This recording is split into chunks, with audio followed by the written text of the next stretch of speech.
Hello, welcome to Notes 11.02. We're doing a little bit more volume today. Here, we're going to be looking at the cone, a pyramid, and a sphere. A cone is just that. Here we have a cone kind of set on its base. Remember, the base here is a circle. And one cone compares to a cylinder by a ratio of a third. So one cone would fit into a cylinder 3 times. So there's a 1/3 ratio there that if you filled up a cone with the same shape base and the same height, or the height was the same between these two objects, that cone would fill a third of a cylinder. So volume of a cone formula, volume equals 1/3 pi r squared h. So it's very similar to our cylinder formula for volume. We just add the 1/3 in front. So looking here, the radius of a cone is 15 centimeters. Its slant height is 25, and I'll show you that with a sketch here. So I'm going to draw an oval for the base of the cone. We're going to have the radius from the center to the edge is going to be 15 centimeters. The slant height is, if I were to be on the point of the cone slanted down the side, because theoretically, if this is a solid figure, we can't kind of calculate through the middle here. So if that slanted height, 25 centimeters, we can assume a right triangle here. So we are going to use the Pythagorean theorem. 15 squared plus the height squared equals 25 squared. And when we solve our Pythagorean theorem, we should get the height to be 20. So you would subtract and divide. You would subtract over and take your square root. Your height would be 20 there. Okay. So going into the volume formula, volume equals 1/3 pi r squared h. Now I'm going to find the volume to an exact measure, which means when we had radicals, we would leave it as a radical answer. Today, we're going to leave pi in our answer. So making our substitutions, we have 1/3 times pi times our radius, which is 15 squared, times the, again, perpendicular height. So that h we solved for here is what we're going to use, is the 20. Now into a calculator, we're going to type in 1/3 times 15 squared times 20. So notice I skipped putting pi in my calculator. That's going to give me my most exact answer. The volume there of that cone, volume would be 1500 pi. So again, that's an exact answer. When they ask you to round to 100ths place, you would put in the pi. So if I take that answer, 1500 times second caret gives you your pi symbol. That the volume of that cone, that's 15 centimeters across and 20 high, would be about 4,712 cubic centimeters. But I'm going to leave it as an exact answer here because they didn't tell us where to round to. A pyramid, very similar to a rectangular prism. So here we're going to have a pyramid, again, comes to a point. Its base in this diagram is a rectangle. So this capital B, remember, stands for area of the base shape, whatever that might be. It might be a rectangle where they give you 8 over, let's say 10 back, and I made those numbers up. And your pyramid from the top straight down through the middle, let's say they gave you 15. What you would need to do is find the area of the base, which would be 80 in our case here, because we take the 8 times 10, multiply by the height, and then take 1/3. So volume of a prism, remember, with volume equals capital BH. Again, we have that ratio of 1/3 here out in front because one pyramid would fit into a prism of the same size. So if I kind of extended this up and over and almost made it into a whole box there, that pyramid would fit in there 3 times over somehow, some way. So looking at example 2, find the volume of a square pyramid. So that square pyramid, they're referring to the base. So this base shape here is going to be 10 by 10.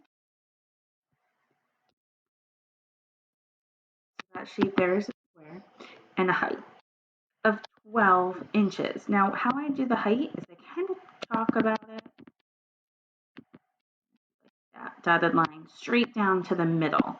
So if you almost imagine like a sword going from that point straight through the middle of that picture, that height is 12. So formula reads volume equals 1/3 capital B times H.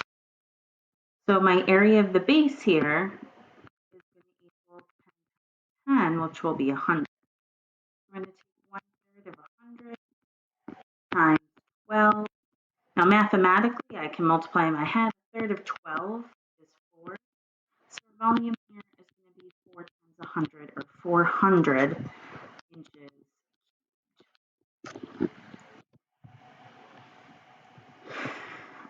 Sometimes they have you working backwards through this. So one of your classwork or homework examples is going to be given the volume. You have to work backwards to find rather the edge of the base or the height of your prism. So again, please be writing out your formula, your substitutions, and your final answers. For a sphere is a ball, right? The formula is always the same. Volume equals 4/3 times pi r cubed. So to do something cubed, remember if I needed 5 to the 3rd power, I can be using my arrow key, or my caret key as I call it, for the button. You could also go into your math menu and use choices 3 here and take something cubed. We can also take the cubed root. So to take a cubed root in your calculator screen, again, if I had to take the cubed root of, let's say, 216, I know that's a perfect cube, you would go into math, choice 4. Looking at choice 4 here, that's the cubed root of a number. If I put in, try that again, math choice 4, the cubed root of 216, it's going to be 6, because 6 times 6 is 36, and 36 times 6 is 216. So to take that cubed root, again, calculator is the math button, and it's going to be choice 4, the cubed root of a digit. And that's when you have to maybe, you're given a volume and you have to find the radius. Remember, a hemisphere, like the Earth is split into 2 hemispheres, is half of a sphere. So if I was just talking about the top half of that sphere, you would take your volume and you'd divide the whole thing by 2. So looking at number 3 here, find the volume. I'm going to cross out the word and surface area. We're not going to worry about that. That's something that's actually been taken out of our curriculum. Find the volume of a sphere with a diameter of 9. So again, our diameter from one side of the sphere across to the other is 9, and our radius must be 5. And again, this formula only has really 2 variables. The V, volume, equals 4/3 pi times your radius cubed. We sub in the radius here. And it does ask us to find the exact value. So into our calculator, 4/3 times, now I'm going to skip over putting the pi in because exact means leave pi in your answer. 4/3 times 4.5 to the 3rd power gives us that our volume here equals 121.5 pi, and that's cubed as a unit. So again, pi is exact. It's almost like leaving a radical in your answer. So again, we leave the pi in when it says exact. Now, if I had to find a hemisphere,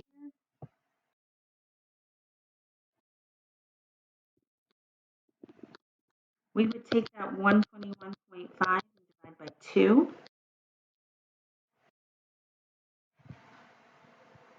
So it'd be 60.75 pi big. So that, again, is volume of a hemisphere. That, again, is going to show up on your homework questions, which I'll give you a few hints on the homework as we're going. On the back page here, we're going to look at density. So this formula, density equals mass divided by volume, is something you've done in your science classes before. But we want to know if a basketball has a diameter of 23.9 centimeters, its mass, its weight, is 620 grams, will it float? And the rule for the floating piece is over here. It floats if the density is less than 1, and it'll sink if the density is greater than 1. So what we're going to do is, in order to go into density mass over volume, well, we have the mass, but we need to find the volume for these formulas. The volume of a sphere is 4/3 pi r cubed. And again, if our diameter equals 23.9,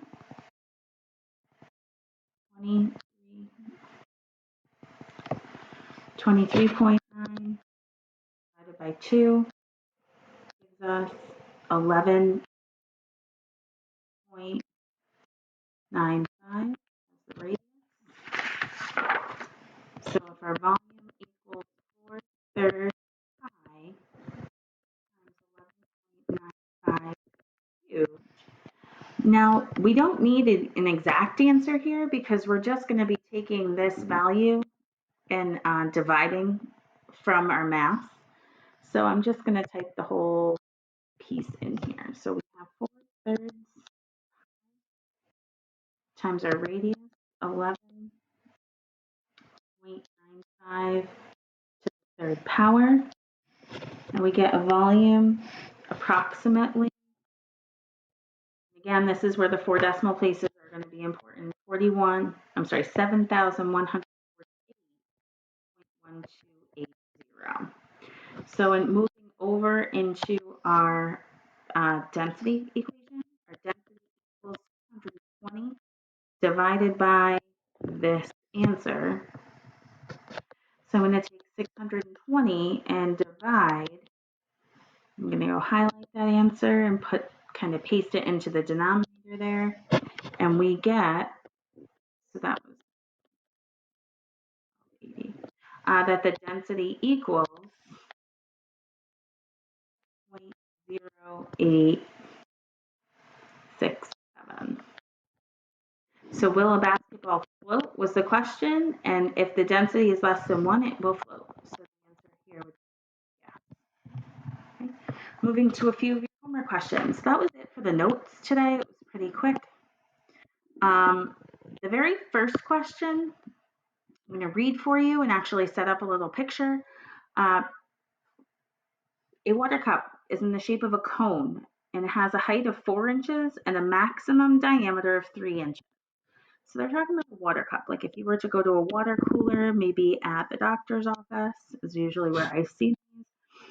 The water cup has a height of 4 inches from bottom to top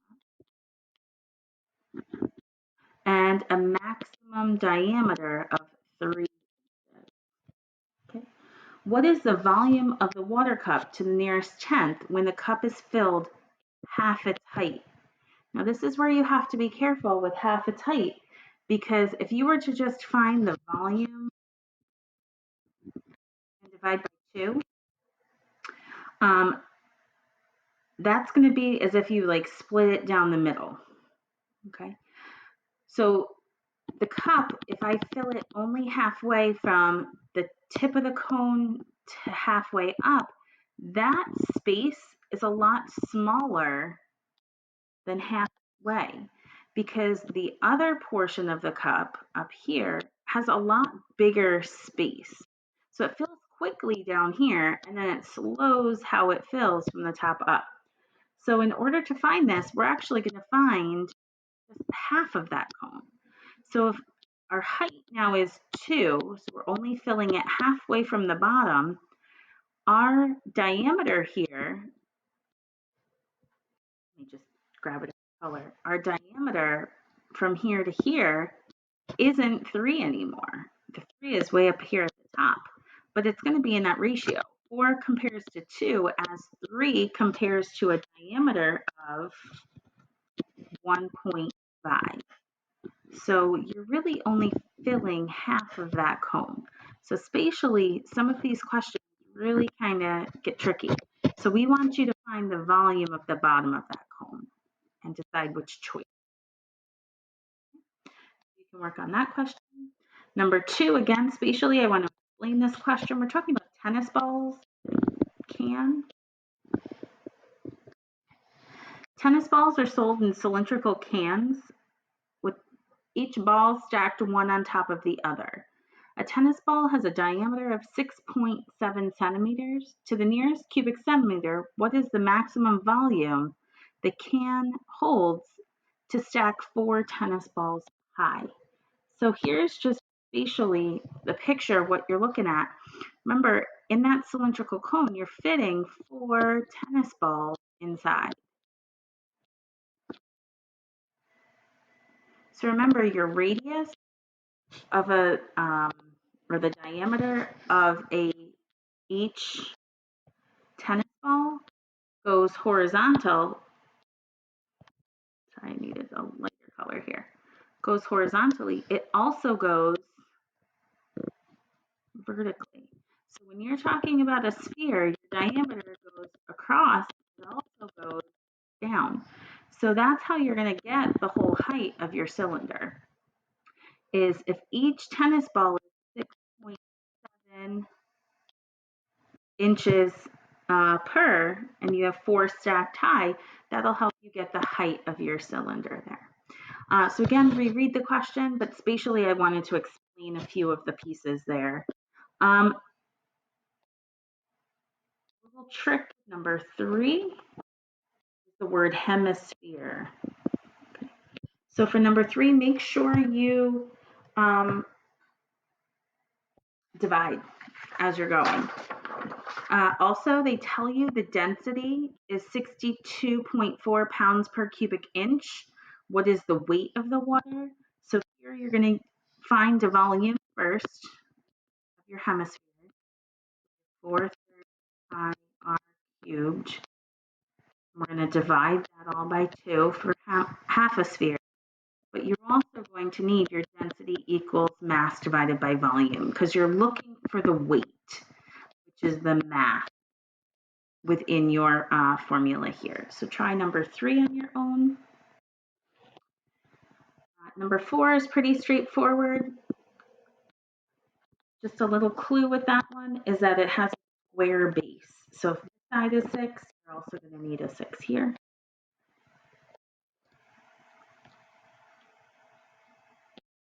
Number 5. I'm just going to underline these words here. How many times greater is the volume of the basketball than the tennis ball? You're going to end up dividing. That helps at all. Number 6 and 7 should be pretty straightforward as well. Here you're going to be working backwards through your pyramid formula. So remember that volume equals 1/3 area of the base times the height.